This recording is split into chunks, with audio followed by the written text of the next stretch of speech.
to Section 1.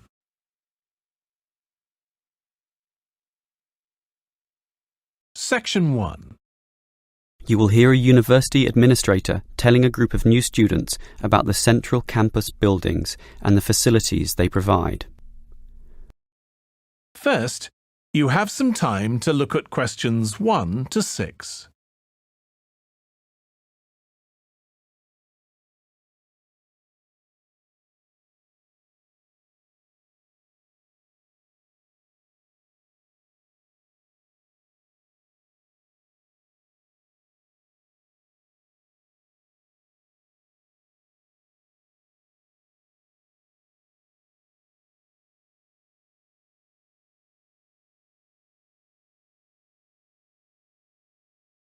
Listen carefully and answer questions 1 to 6.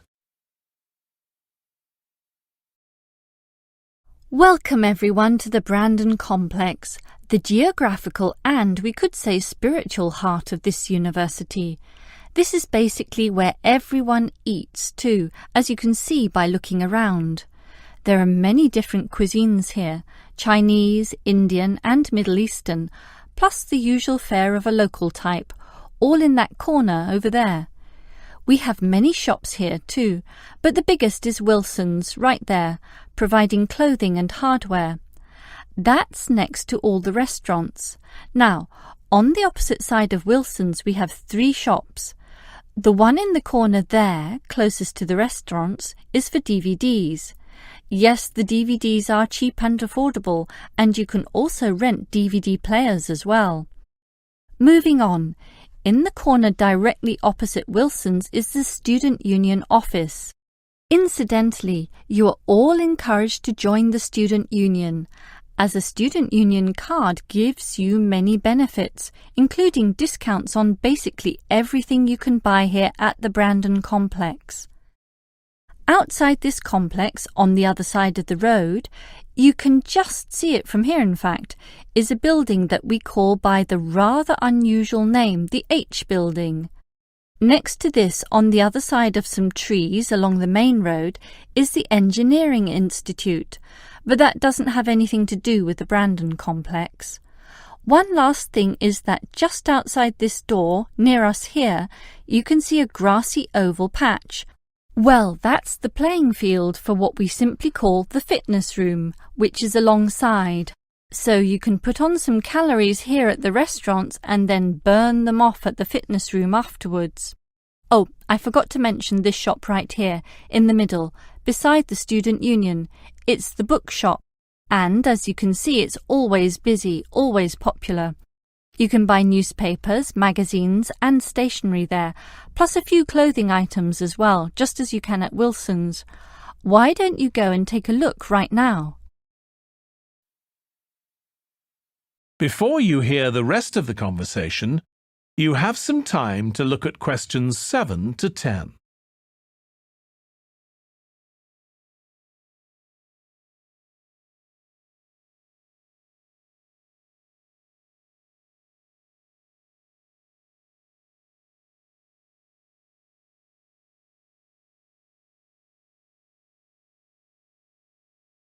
Now listen and answer questions 7 to 10.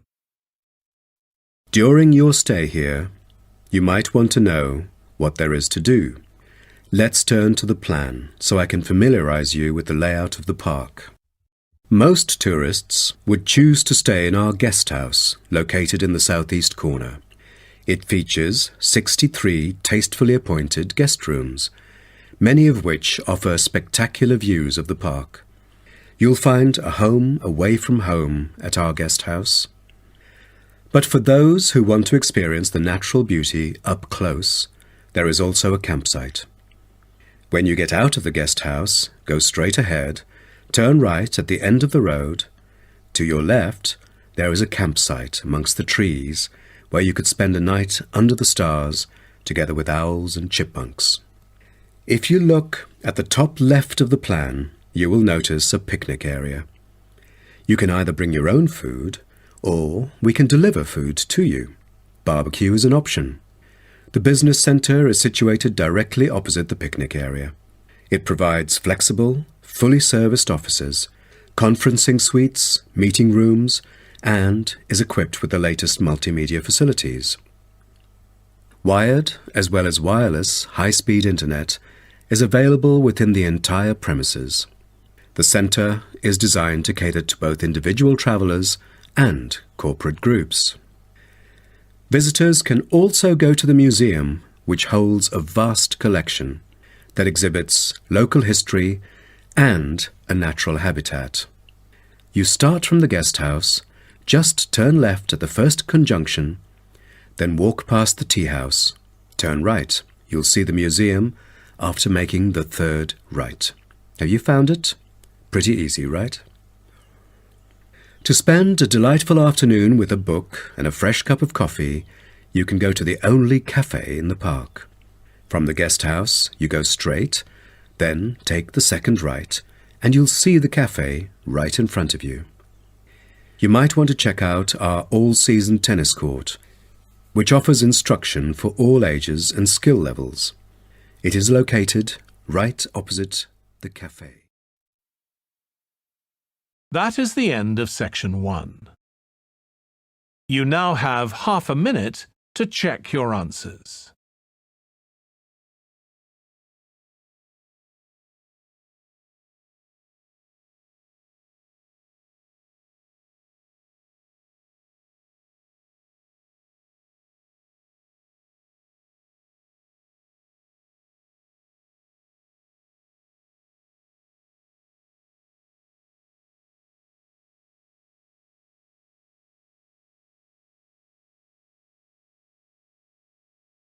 Now turn to section 2.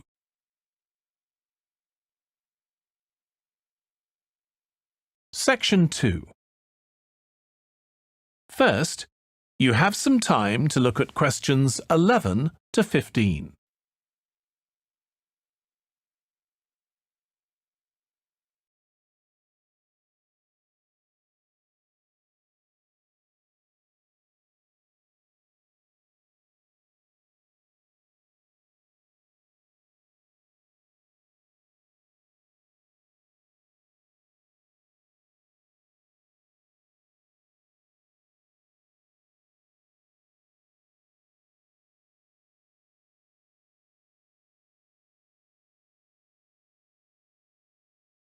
Now listen carefully and answer questions 11 to 15.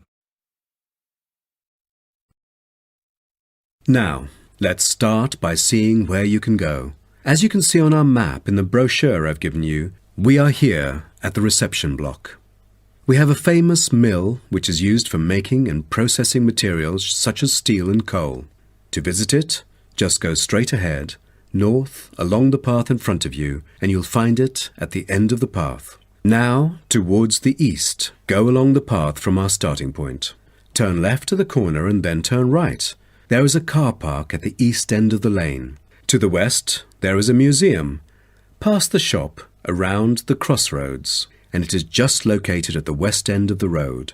And by the way, the shop is specialized in selling a variety of ore-related souvenirs, including keyrings, postcards, tin-made Lewis chessmen, and even Roman soldiers which are made from beautiful pyrite. If you are interested in the laboratory where scientific experiments, analyses and research are carried out, it is situated at the southern part of the park, opposite the shop. I bet you'll be happy to hear that this laboratory is also used for gold and crystal refinement, so don't miss this one for the sake of it. I assume by this time you'll all need some rest and refreshment. So we have an excellent cafe which caters for delicious food and beverages at the other side of the road next to the shop. Of course, if you want to spend some time in the fresh air, we have a perfect picnic area which is just right and northeast of the reception block. Further east, there is a path leading to the northern part of the park, and at the end of it is the toilet. Now, most of the visitors would choose to use the mailbox and send the beautiful postcards to their friends. To reach it, just... Before you hear the rest of the talk, you have some time to look at questions 16 to 20.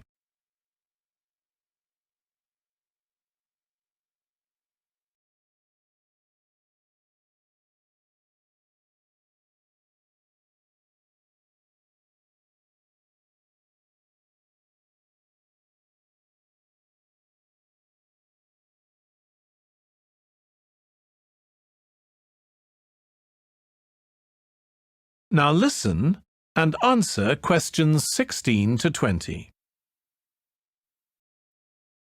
Welcome to everyone here.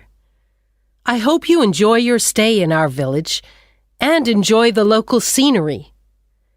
I'll tell you a bit about the forest and mountain tracks in a minute, but first, I'll just give you an idea of where everything is in the village. So, we're here in the Tourist Information Center, and when you come out of the center, you're on Willow Lane, just opposite the pond. If you want to get to the supermarket for your supplies of food and water, go right. That's the quickest way, and then turn right at the top of Willow Lane, and it's the second building you come to, opposite the old railway station. If you're planning on doing some serious climbing and you need some equipment, we do have an excellent climbing supplies store just 5 minutes walk away. Turn left once you're outside the Tourist Information Center. Take Willow Lane all the way up to Pine Street. You want to go left along here. Then keep walking and go up Mountain Road on your right until you come to the next turning on the left. Head down there and you'll come to the climbing supplies store. If you get to the small building that sells ski passes, you'll know you've gone too far. You also need to head to Pine Street for the museum. It's small, but well worth a visit if you're interested in the history of the village and the old gold mining industry. So, when you reach Pine Street from here, you'll see the old railway line on the other side of the road. Turn left into Pine Street and keep going until you come to Mountain Road. And just past here, the museum will be on your left, just behind the railway line. Don't worry about crossing over the tracks. The train stopped running through here in 1985. If you're planning on following one of the easier forest walks, you might like to hire a bicycle. To get to the hire shop, again, you need to head to Pine Street. On the left-hand side of Pine Street, you'll see the town hall. Go down the little road that you come to just before it, and you'll find the bike hire shop just behind the hall.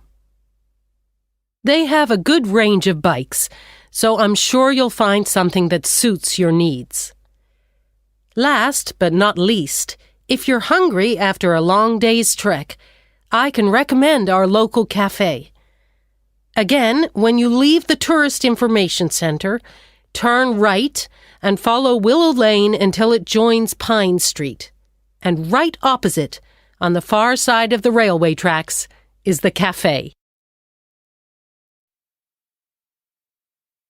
That is the end of section 2. You now have half a minute to check your answers.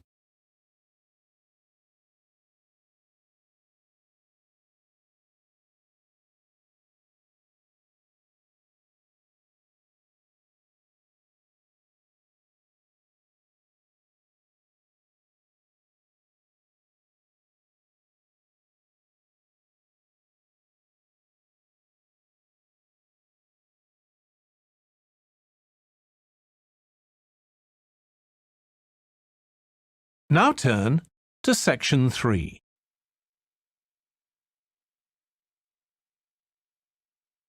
Section 3. First, you have some time to look at questions 21 to 24.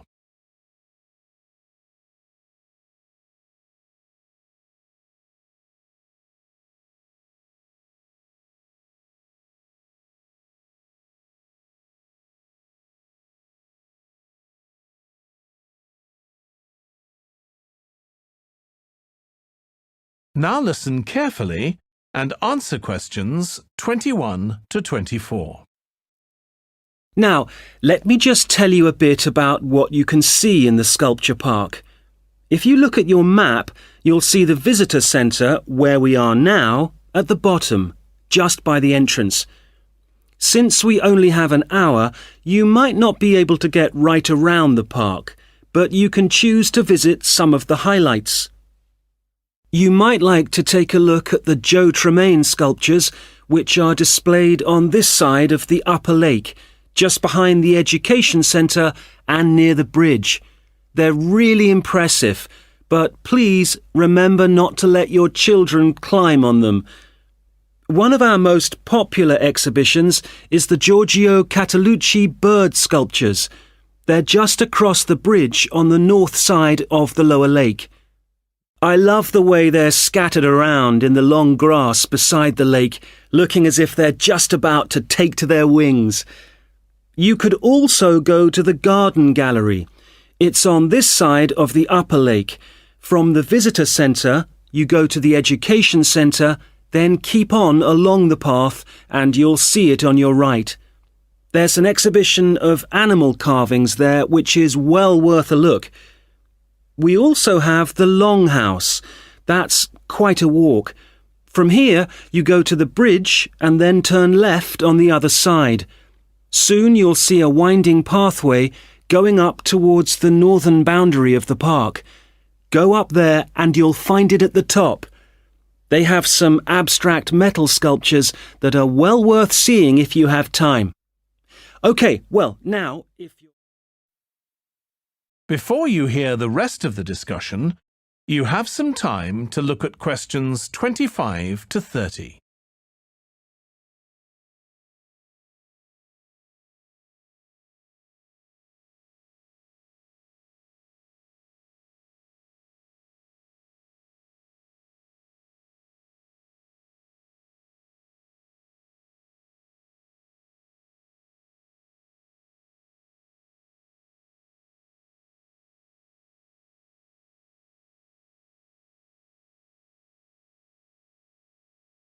Now listen and answer questions 25 to 30. Now, we've also put together a map which we've sent out to all the residents in the area. And on the map we've marked the proposed changes. Firstly, we'll plant mature pine trees to provide shelter and shade just to the right of the supermarket in Days Road. In order to address the traffic problems, the pavements on the corner of Carberry and Thomas Street will be widened. This will help to reduce the speed of vehicles entering Thomas Street. We think it's very important to separate the local residential streets from the main road, so the roadway at the entrance to Thomas Street from Days Road will be painted red. This should mark it more clearly and act as a signal for traffic to slow down. One way of making sure that the pedestrians are safe is to increase signage at the intersections. A Keep Clear sign will be erected at the junction of Evelyn Street and Hill Street to enable traffic to exit at all times. Something we're planning to do to help control the flow of traffic in the area is to install traffic lights halfway down Hill Street where it crosses Days Road. Now, we haven't only thought about the cars and traffic, of course. There's also something for the children. We're going to get school children in the area to research a local story, the life of a local sports hero, perhaps. And an artist will incorporate that story into paintings on the wall of a building on the other side of Hill Street from the supermarket.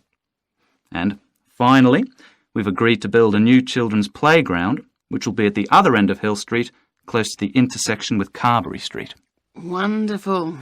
Now, what's the next stage? Well, the final plan will...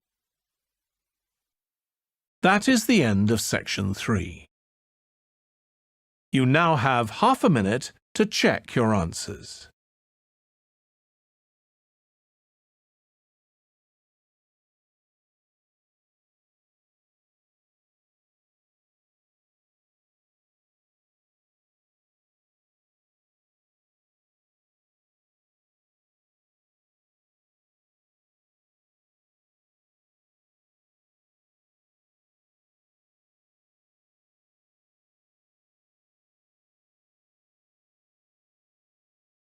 Now turn to section 4.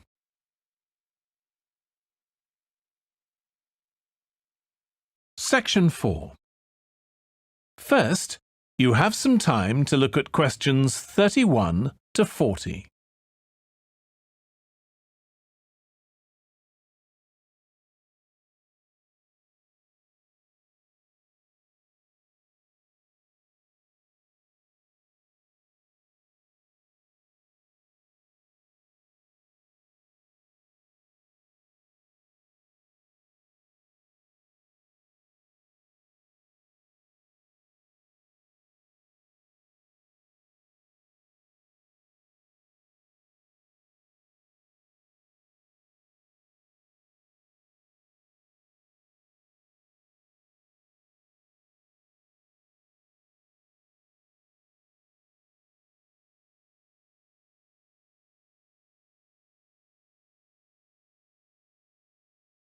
Now listen carefully and answer questions 31 to 40. Now, if I can just show on this wall map here where they all are, you might like to go and have a look round. If you come into the main university entrance, at the first junction, you'll find that Brown Hall is on the corner opposite the theatre. So you're nice and near the station here, though I think it can get a bit noisy with traffic. The same applies to Blake Residence, which is directly facing the junction to the university entrance. These halls are often used by medical students and such like, as they're out all day, so don't notice the noise. Anyway, if you then walk along Campus Road towards the main circle, you'll see the library on the corner, and Queen's Building is just past that as you head north. You will find that it is quieter here, and you may get fewer visitors. By the way, the circle is quite a feature of the campus, as it's set into the hills and has a brand new sports center in the middle. It's worth going to look around it. Now, the Parkway Flats are on the opposite corner to the library, facing the circle, as you head towards the main buildings.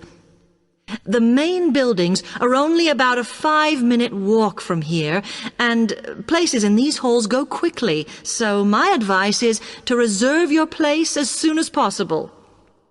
Then Temple Rise is inside the circle, next to the sports center, but further from the main university buildings. Now, if you'd like to go off and physically look...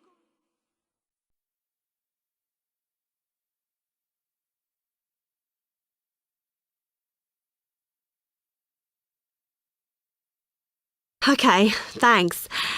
How can I get from here to Hackney then? Right, well, you can choose. We're here at the information office, OK? Now, next to us, on the corner of the High Street and Sweet Street, is the bus stop, opposite the bank. Uh-huh. The bus goes all the way to Hackney, but it is a very indirect route, so it could take ages. Ugh. If you want to take the train, walk down the High Street towards the city. Go past the bank, and on your left is the station, just before you get to the post office. There's a mainline service to Hackney Wick, so if you need to get into the centre of Hackney, you may need to pick up a bus when you get there. Opposite the post office, on the corner of Hart Lane, is the tube entrance. You'll see the big signs. That's probably the best way to get there, though you may have to change. It's probably best if you go and get a travel card first. Oh. To get to the ticket office, you go out of here onto the High Street. Then turn into South Street, and the ticket office is on your right opposite the cinema. Of course, you may decide it's quicker to take a taxi. But it's a long way, so I think it'll be very expensive. If you do want to get a cab, then the rank is outside here, just opposite the office.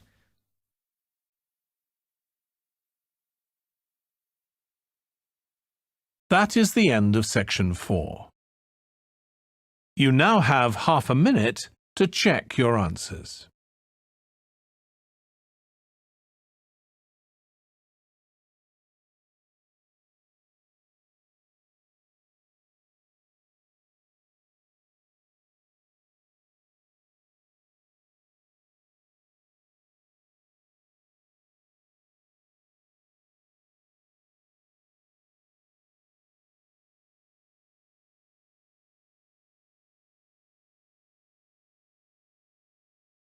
That is the end of the listening test.